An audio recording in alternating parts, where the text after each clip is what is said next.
I was talking with somebody who's a very senior in HR for a major corporation this past week.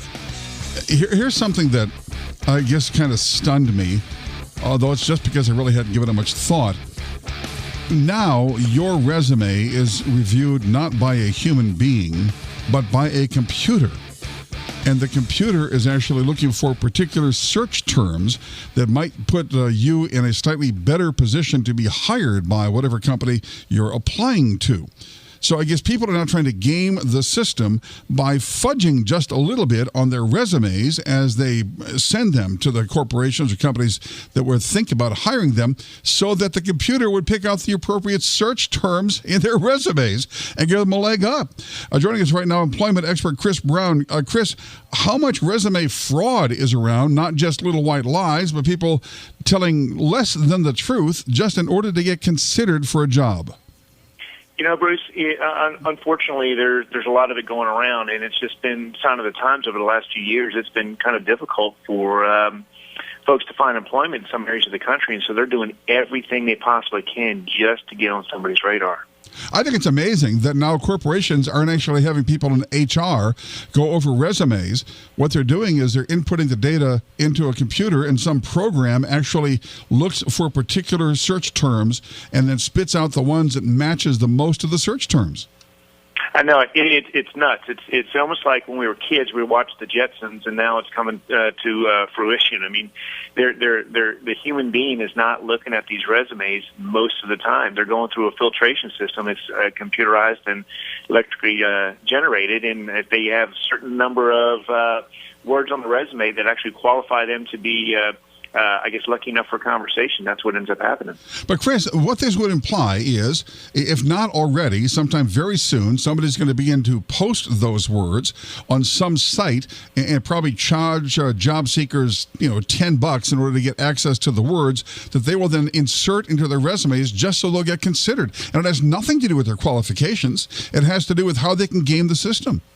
You're exactly right. And unfortunately, it ends up wasting a whole heck of a lot of time. And resume is never going to get you your job. The resume is going to get you a conversation. Only you can get yourself a job. And so people are just putting anything they possibly can just to at least have that conversation, give themselves a chance. And in other words, they're perfectly willing to lie about their qualifications, or little white lies or little gray lies, just in order to get in front of a human being. You can throw things out there like SQL, and you put SQL on something for some of these IT positions. It doesn't necessarily mean automatically that you are a SQL Server expert, but the fact is that you were in an environment that actually had SQL Server.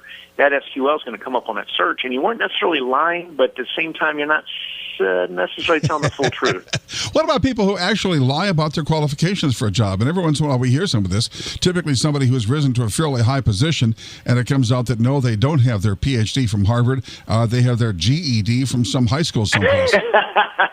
You're right, and unfortunately, it's just people are doing everything they possibly can, again, just to get that conversation and hoping somebody is not going to check. And unfortunately, especially with just everything that's going on in the world nowadays, I mean, you have to assume that people are going to check and make sure that your dates are lining up, your education is going to be lining up, and you truly are who you say you are. That does raise one interesting question, though, Chris. If there is someone who has risen to, unless you're talking about somebody who's a physician, who is actually opening up somebody else's body, if you're talking about somebody who is even potentially practicing law, if they've been representing other individuals in a satisfactory manner, why does it matter if they have a law degree? We're so hooked on making sure you have the proper piece of paper and the proper initials behind your name that the reality of the situation doesn't matter anymore. Now, if somebody is doing that and they're horrible at it, then go after them for being horrible.